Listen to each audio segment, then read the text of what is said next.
आज हम बात करेंगे आने वाली चैत्र नवरात्रि की, जो 30 मार्च 2025 से शुरू हो रही है। हम जानेंगे कि इन पवित्र 9 दिनों में आप अपने घर पर मां भगवती की पूजा आराधना कैसे कर सकते हैं, किन बातों का ध्यान रखना है और कैसे मां की कृपा प्राप्त कर सकते हैं। और इस वीडियो में पूरा A to Z जानकारी है। इस वीडियो के बाद आपको कोई और वीडियो देखने की जरूरत नहीं पड़ेगी।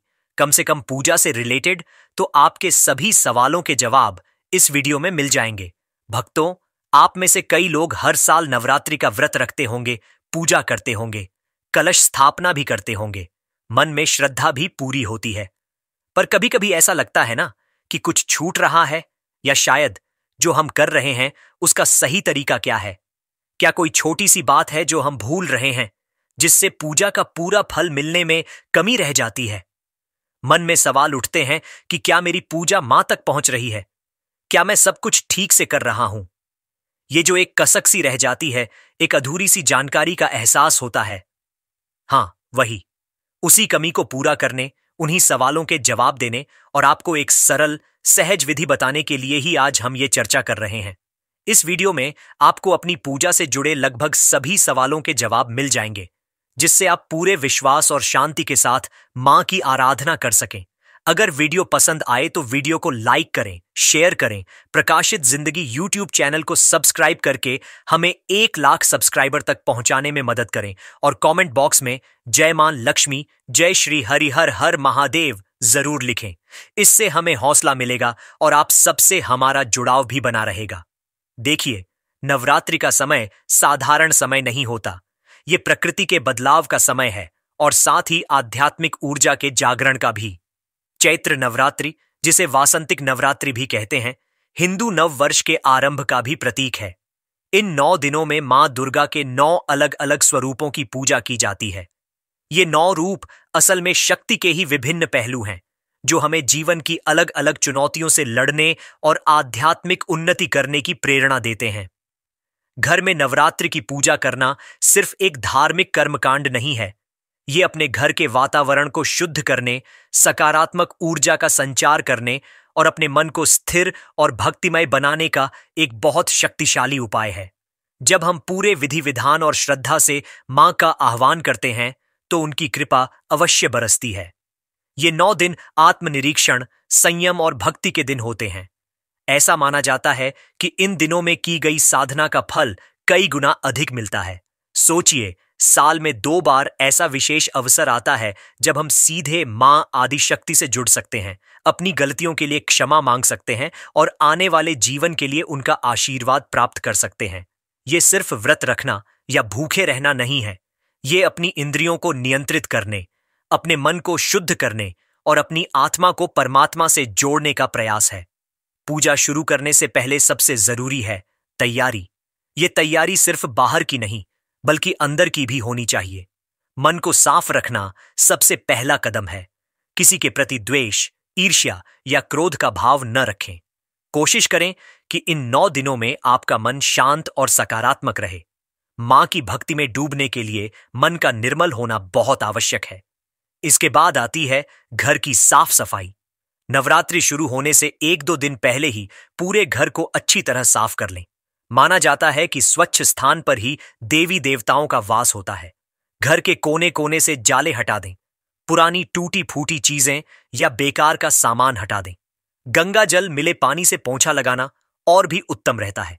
इससे घर की नकारात्मक ऊर्जा दूर होती है और एक पवित्र वातावरण बनता है। पूजा का स्थान, जहां आप कलश स्थापना करेंगे और रोज पूजा करेंगे, उसे तो विशेष रूप से स्वच्छ और पवित्र रखना चाहिए। हो सके तो उस जगह को गाय के गोबर से लीपें या कम से कम गंगा जल छिड़क कर शुद्ध करें। अब बात आती है पूजा सामग्री की। जरूरी नहीं कि आप बहुत महंगी या ढेरों चीजें इकट्ठी करें। मां भाव की भूखी है, सामग्री की नहीं। लेकिन जो भी करें, श्रद्धा से करें और जो जरूरी चीजें हैं उन्हें पहले से जुटा लें, ताकि पूजा के समय कोई भाग दौड़ न हो। सबसे मुख्य है मां दुर्गा की तस्वीर या मूर्ति। अगर आपके पास पहले से है तो उसे गंगा जल से स्नान कराकर साफ वस्त्र पहनाकर तैयार रखें। अगर नहीं है तो एक सुंदर सी तस्वीर या छोटी सी मूर्ति ला सकते हैं। फिर चाहिए कलश स्थापना के लिए सामान। एक मिट्टी या धातु का कलश, तांबे का हो तो उत्तम, कलश के नीचे रखने के लिए मिट्टी का पात्र जिसमें जौ बोएंगे, साफ मिट्टी, जौ या गेहूं के दाने।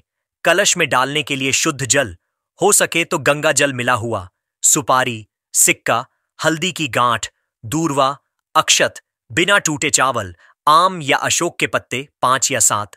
कलश के ऊपर रखने के लिए एक मिट्टी का ढक्कन, पराई, उस ढक्कन में रखने के लिए चावल या गेहूं, और सबसे ऊपर रखने के लिए एक जटा वाला नारियल जिस पर लाल कपड़ा या चुनरी लपेटी हो और कलावा, मौली बंधा हो। इसके अलावा रोज की पूजा के लिए आपको चाहिए होगा लाल आसन बैठने के लिए, मां के लिए लाल वस्त्र या चुनरी, सिंदूर, रोली, अक्षत, मौली, कलावा, धूप, दीप, घी का दीपक जलाना श्रेष्ठ है। अगर अखंड ज्योति जला रहे हैं तो उसका विशेष ध्यान रखना होगा। कपूर, माचिस, ताजे फूल, खासकर लाल गुड़हल के फूल मां को प्रिय हैं। पान, सुपारी, लौंग, इलायची, बताशे या मिश्री, फल मौसम के अनुसार, और भोग लगाने के लिए सात्विक सामग्री। अगर आप दुर्गा सप्तशती का पाठ करना चाहते हैं तो उसकी पुस्तक भी पास रखें। ये सारी सामग्री पूजा स्थान पर एक साफ कपड़े पर सहेज कर रख लें। ध्यान रहे, लहसुन प्याज का प्रयोग इन दिनों घर में वर्जित रखना चाहिए, खासकर पूजा के प्रसाद या भोग में तो बिल्कुल नहीं। अब आते हैं सबसे महत्वपूर्ण विधि पर, घट स्थापना या कलश स्थापना। ये नवरात्रि के पहले दिन यानी 30 मार्च 2025 को शुभ मुहूर्त में की जाती है। पंचांग देखकर सही मुहूर्त का पता कर लेना चाहिए। हालांकि अगर मुहूर्त न भी पता हो तो सुबह स्नान आदि के बाद सूर्योदय के आसपास के समय में इसे किया जा सकता है। सबसे पहले पूजा स्थान पर पूर्व दिशा की ओर मुख करके आसन पर बैठें। अपने सामने जमीन पर या एक लकड़ी की चौकी पर थोड़े से चावल रखकर उस पर मिट्टी का वो पात्र रखें जिसमें जौ बोने हैं। पात्र में साफ मिट्टी भरें और उसमें जौ के दाने फैला दें। थोड़े से पानी का छींटा दें। ये जौ जैसे जैसे उगेंगे वो हमारी समृद्धि और खुशहाली का प्रतीक माने जाते हैं। अब कलश को तैयार करें। कलश के गले में मौली बांधें। उस पर रोली से स्वास्तिक का चिन्ह बनाएं। कलश में शुद्ध जल भरें। थोड़ा गंगा जल मिलाएं। अब इसमें एक सुपारी, एक सिक्का, थोड़ी हल्दी की गांठ, दूर्वा घास और थोड़े से अक्षत डालें। कुछ लोग इसमें चंदन, लौंग, इलायची भी डालते हैं। कलश के मुख पर 5 या 7 आम या अशोक के पत्ते इस तरह रखें कि उनका ऊपरी सिरा बाहर की ओर रहे। अब कलश के ऊपर मिट्टी का ढक्कन, पराई रखें और उस ढक्कन पर चावल या गेहूं भर दें। इसके बाद लाल कपड़े में लिपटे हुए और मौली बंधे हुए नारियल को, जिसका मुख आपकी ओर हो यानी जटा वाला सिरा ऊपर की तरफ, उन चावलों के ऊपर स्थापित कर दें। इस पूरे तैयार कलश को अब जौ वाले पात्र के बीचों बीच स्थापित कर दें। कलश स्थापित करने के बाद सबसे पहले भगवान गणेश का ध्यान करें और उनकी पूजा करें, क्योंकि हर शुभ कार्य की शुरुआत गणेश पूजन से ही होती है। उन्हें तिलक लगाए, अक्षत, फूल, दूर्वा अर्पित करें। फिर वरुण देवता का आह्वान करें जो जल के देवता हैं और कलश में वास करते हैं, और उनसे प्रार्थना करें कि वो 9 दिनों तक इस कलश में विराजमान रहें। कलश पर तिलक लगाए, अक्षत और फूल चढ़ाएं। अब मां दुर्गा का आह्वान करें। उनकी तस्वीर या मूर्ति को चौकी पर कलश के पास स्थापित करें। मां को लाल चुनरी ओढ़ाए, उन्हें तिलक, सिंदूर लगाए, अक्षत, फूल, माला अर्पित करें, धूप और दीप जलाए। यहीं पर अखंड ज्योति जलाने का भी विधान है। अगर आप अखंड ज्योति जला रहे हैं तो एक बड़े दिए में पर्याप्त घी भरकर उसे जलाएं और संकल्प लें कि वो 9 दिनों तक निरंतर जलती रहेगी। इसका बहुत ध्यान रखना पड़ता है कि ये बुझने न पाए। अगर अखंड ज्योति संभव न हो तो आप रोज सुबह शाम घी का दीपक जलाकर पूजा कर सकते हैं। कलश स्थापना और मां के आह्वान के बाद दुर्गा सप्तशती का पाठ शुरू किया जा सकता है। अगर पूरा पाठ करना संभव न हो तो कवच, अर्गला, कीलक स्तोत्र और सिद्ध कुंजिका स्तोत्र का पाठ भी बहुत फलदायी होता है। या फिर आप मां दुर्गा के नवार्ण मंत्र एयुएम ऐन ह्रीं क्लीं चामुंडाय विच्छे का जाप कर सकते हैं। कम से कम 108 बार एक माला जाप अवश्य करें। जाप करते समय मन को भटकने न दें।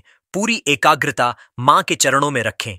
सोचिए कि मां साक्षात आपके सामने विराजमान है और आप उनसे अपनी विनती कह रहे हैं। ये भाव ही पूजा को सफल बनाता है। अब आती है रोज की पूजा की बात। 9 दिनों तक हर दिन सुबह जल्दी उठकर स्नान करें और साफ वस्त्र पहनें। पूजा स्थान को साफ करें। कलश और मां की मूर्ति तस्वीर की पूजा करें, उन्हें ताजे फूल अर्पित करें, तिलक लगाएं, अक्षत चढ़ाएं, धूप और दीप जलाएं, दुर्गा सप्तशती का पाठ या मंत्र जाप करें। मां को रोज ताजे फलों या घर में बने सात्विक भोग जैसे हलवा, खीर, पूड़ी, चने का भोग लगाएं। भोग लगाने के बाद जल अर्पित करें, फिर कपूर जलाकर मां की आरती करें। शंख और घंटी बजाकर आरती करना और भी अच्छा रहता है। आरती के बाद मां से अपनी भूल चूक के लिए क्षमा मांगें और परिवार की सुख समृद्धि के लिए प्रार्थना करें।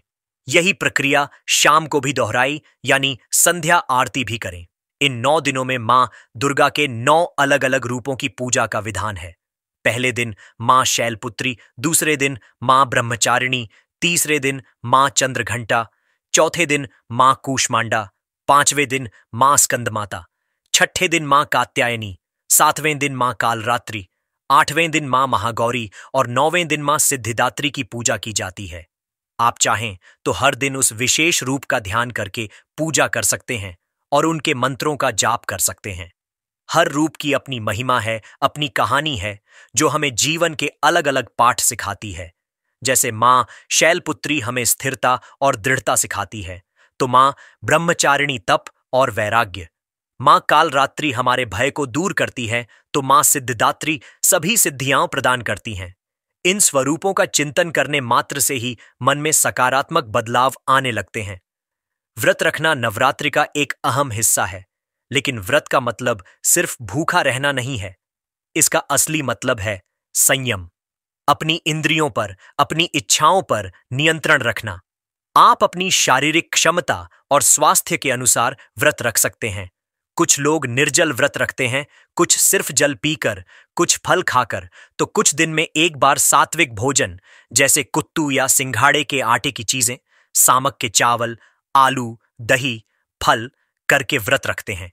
जरूरी यह है कि आप जो भी नियम लें उसे पूरी श्रद्धा और ईमानदारी से निभाइए। अगर स्वास्थ्य अनुमति न दे तो व्रत न रखें, सिर्फ पूजा पाठ और सात्विक भोजन पर ध्यान दें। मां भाव देखती हैं, जबरदस्ती का कष्ट नहीं। इन दिनों झूठ बोलने, गुस्सा करने, किसी की निंदा करने से बचना चाहिए। ब्रह्मचर्य का पालन करना उत्तम माना जाता है। अपना ज्यादातर समय मां के ध्यान, भजन, कीर्तन या सत्संग में बिताने का प्रयास करें। नवरात्रि में अष्टमी या नवमी तिथि का विशेष महत्व होता है। इन दिनों में कन्या पूजन का विधान है।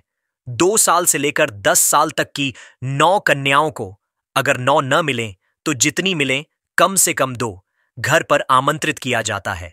उन्हें साफ आसन पर बिठाकर उनके पैर धोए जाते हैं। फिर उनके माथे पर रोली अक्षत का तिलक लगाया जाता है, हाथ में मौली बांधी जाती है। उन्हें प्रेम से भोजन कराया जाता है।